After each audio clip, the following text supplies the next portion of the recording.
Mayor बनने के बाद गजराज सिंह बिश्नोई की पहली प्रेस वार्ता में उन्होंने पत्रकारों का सहयोग करने के लिए जताया आभार। साथ ही उन्होंने कहा कि वह विकास के लिए नहीं छोड़ेंगे कोई कसर। सभी लोगों के सुझावों के साथ हल्द्वानी को बढ़ाया जाएगा।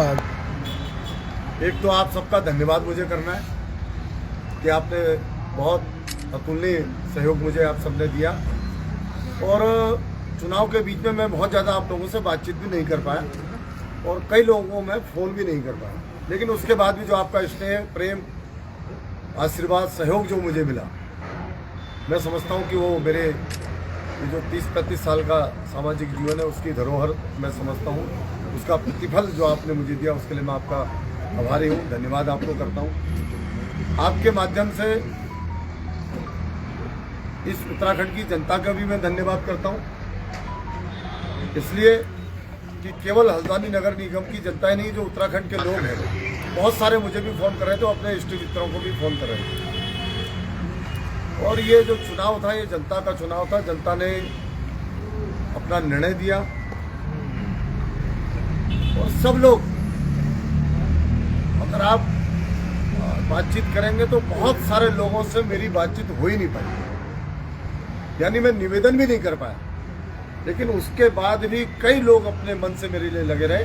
और जब भी मैं उनके वार्ड में जाता था तो वो कहते थे, यार गजराज भाई लगे, कोई बात नहीं, आप चिंता मत करो, हम सब लोग हैं।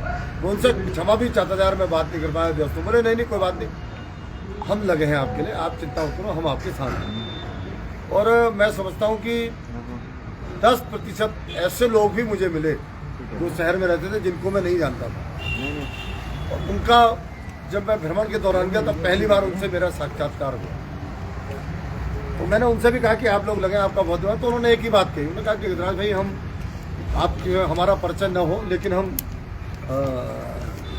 समाचार पत्र के माध्यम से, आपके वीडियो के माध्यम से, या आपके जो भी पहले आपने किया है काम, वो सब हम लोग समझते हैं, सुनते हैं। हम पढ़े लिखे लोग हैं, जागरूक लोग हैं, और हम अंतर करना जानते हैं, इसलिए हम सब आपके साथ लगे हुए हैं।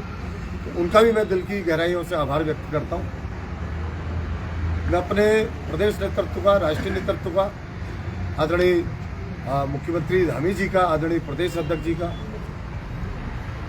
यहाँ के आदरणीय सांसद जी का, आदरणीय बंशीधर भगत जी का, आदरणीय जोगेंद्र पाल सिंह रौतेला जी का, जो हमारे जितने भी हैं संगठन के लोग, संगठन महामंत्री आदरणीय अजय जी, अपने पार्टी के जिला अध्यक्ष, उनकी पूरी टीम, या जो भी शहर में भारतीय जनता पार्टी की टीम है, बूथ अध्यक्ष से लेकर जिला अध्यक्ष तक, आदरणीय हेमंत द्विवेदी जी हो गए, अपने बहुत सारे मोहन बिष्ट जी हो गए जो विधायक हैं हमारे, नवीन दुमका जी हो गए पूर्व विधायक हैं, प्रमोद तोलिया जी हो गए, और नन्हे कश्यप जी हो गए, महेंद्र कश्यप जी हो गए, जो भी चुनाव में टिकट मांग रहे थे, या जो भी पार्टी के वरिष्ठ कार्यकर्ता हैं। मेरा गलती से नाम भी छूट रहा होगा तो आप उसमें मत कहना कि ये कोई नाम दिया, सारे लोग हैं जितने भी, तो उन सबका दिल की गहराइयों से आभार व्यक्त करता हूँ, धन्यवाद करता हूँ उनके सहयोग के लिए, उनके आशीर्वाद के लिए।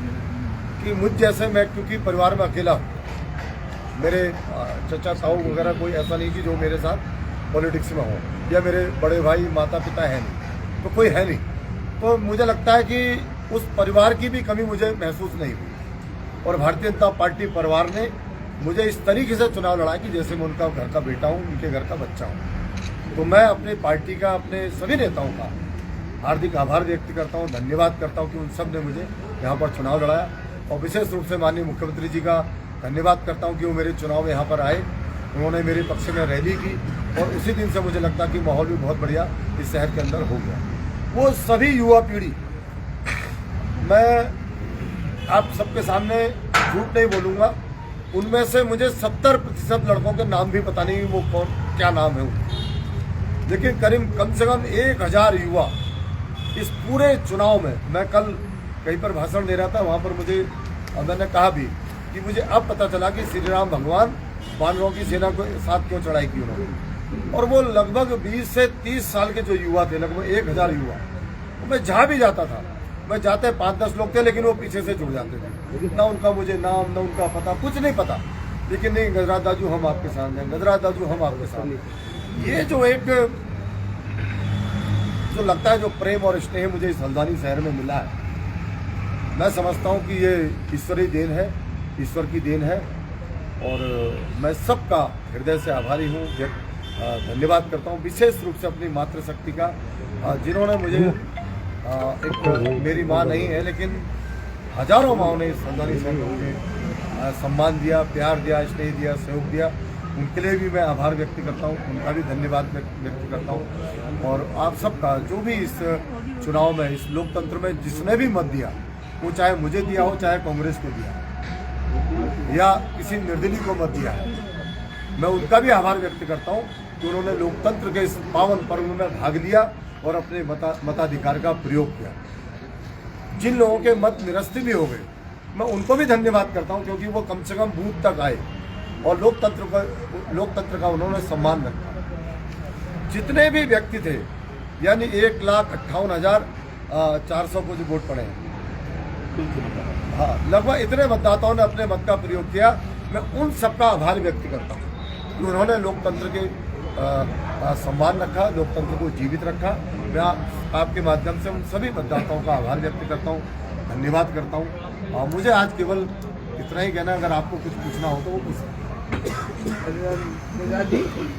मेरा तो सवाल है कि आपके अध्यक्ष थे, आपका एक अनुभव है, कैसे एडमिनिस्ट्रेशन चलता है, कैसे क्या होता है, कैसे आर्थिक व्यवस्था संभाली जाती है परिषद, तो आप अपने अनुभव के आधार पर क्या आपके दिमाग में ऐसा विजन है कि नगर निगम की आय को बढ़ाने के लिए मैं ये करूँगा या मैं व्यवस्था लाऊंगा, ऐसा कोई विजन अगर आपके दिमाग में तो पहले चीज, जब मैं मंडी परिषद का चेयरमैन बना तो 1 साल पूर्व से मैं समझता था कि मुझे पद मिलना चाहिए, लेकिन जब मैं मेयर बना तो मैंने 20 तारीख को तय किया कि मुझे मेयर बनना है और मैं 1 माह के अंदर मेयर बन गया। अभी निगम के अंदर जाऊंगा, निगम को समझूंगा, बातचीत करूंगा और इतना विश्वास दिलाता हूं कि जितना उन्होंने मुझे परिणाम सुखद दिया है, गजराज सिंह बिष्ट भी इस हल्द्वानी को उतना ही परिणाम सुखद दिया।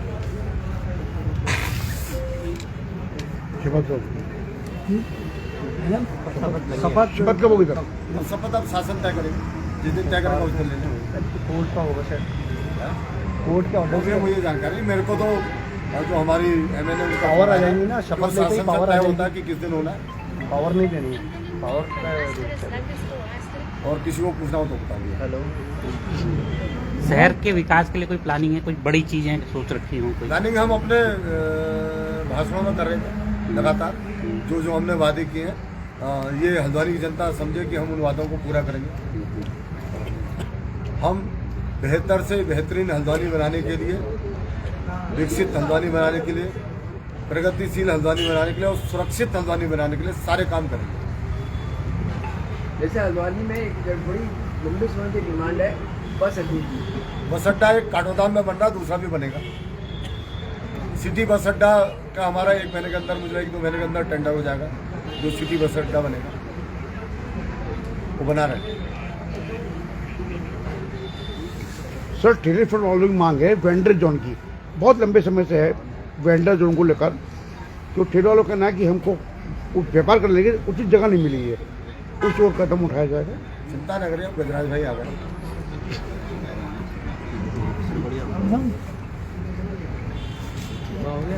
ठीक है, आप लोग बारिश कर लेंगे पहले और तो दिए ना मुझे, हाँ बताइए। हाँ, एक आइडिया है, कुछ इस तरीके से हम काम कर सकते हैं कि जो हल्द्वानी के यहाँ के जो ऑफिसर्स हैं जो बाहर पोस्टेड हैं और ऐसी जगहों में पोस्टेड हैं, चाहे वो स्टेट गवर्नमेंट में हो या सेंट्रल गवर्नमेंट में हो, जो हमें विभिन्न मदों से यहाँ पैसा दे सकते हैं, आइडिया दे सकते हैं, प्लानिंग कर सकते हैं। तो उन लोगों का एक समूह बना करके, एक ग्रुप बना करके एक कुछ ऐसा सेटअप करा जाए जिससे एक मॉडल टाउन के रूप में हम हल्द्वानी को देश के सामने रख सकें। क्योंकि अब लड़ाई जैसा सौंदर्यीकरण हमारे यहाँ हो रहा है, वो लड़ाई केवल उत्तराखंड तक का सीमित नहीं है, अब आपको हल्द्वानी को देश के सामने रखना है एक मॉडल के रूप में। तो क्या ऐसा कुछ प्लानिंग करी जा सकती है? आप सोशल मीडिया के माध्यम से शुरू कर सकते हैं कि कोई हल्द्वानी का जो विकास में मददगार हो सकता है, जैसे शहरी विकास में है, मानो हमारे कोई आदमी है या वित्त में है, वो लोग सब मदद कर सकते हैं। केंद्र से भी आपको बजट बहुत बढ़िया मिल सकता है, अलग अलग मद होते हैं ना, जैसे सड़कों के लिए मिल जाएगा, लाइट्स के लिए मिल जाएगा। तो जितनी हमारी लाइंस हैं वो अंडरग्राउंड हो जाएंगी, विद्युत की ऐसी सब चीज़ें करी जा सकती हैं। कुछ प्लानिंग अभी तो जैसे 2200 करोड़ का भी जो बजट मिला है उसमें बहुत सारे काम होने हैं। अभी मैंने आपसे कहा सुरक्षित राजधानी बनाने का हम काम करेंगे, तो उसके लिए भी प्रावधान हमने अभी बातचीत की है। मैंने चुनाव जीतने के बाद ही तुरंत उसमें बातचीत की है, तो मुझे लगता है 2-3 महीने के अंदर ये सारी चीज़ें हम प्रारंभ करेंगे। और जहाँ तक आपका सुझाव, उस सुझाव को भी मानेंगे और उस प्रस्ताव पे भी काम करेंगे और आगे बढ़ेंगे उसमें। और वैसे अपना इरादा यह है कि बहुत बड़ी समिति तो नहीं, 3-4 लोगों की जो हल्द्वानी को समझते हैं उनका एक टीम बना के उससे बातचीत करेंगे। उसमें अधिकारी भी होंगे, जनता के भी होंगे, पत्रकार भी होंगे जो हल्द्वानी को समझते हैं। केवल इसलिए नहीं कि वो है, इसलिए होनी चाहिए कि वो समझते हैं चीज़, जो टेक्निकल चीज़ें हैं, जो आइडिया दे सकते हैं ना। तो 3-4 लोगों को बातचीत करेंगे, क्योंकि बहुत बड़े समूह में बातचीत होनी चाहिए। 4-5 लोगों की टीम बनाना चाहता हूँ। देखेंगे अभी शपथ हो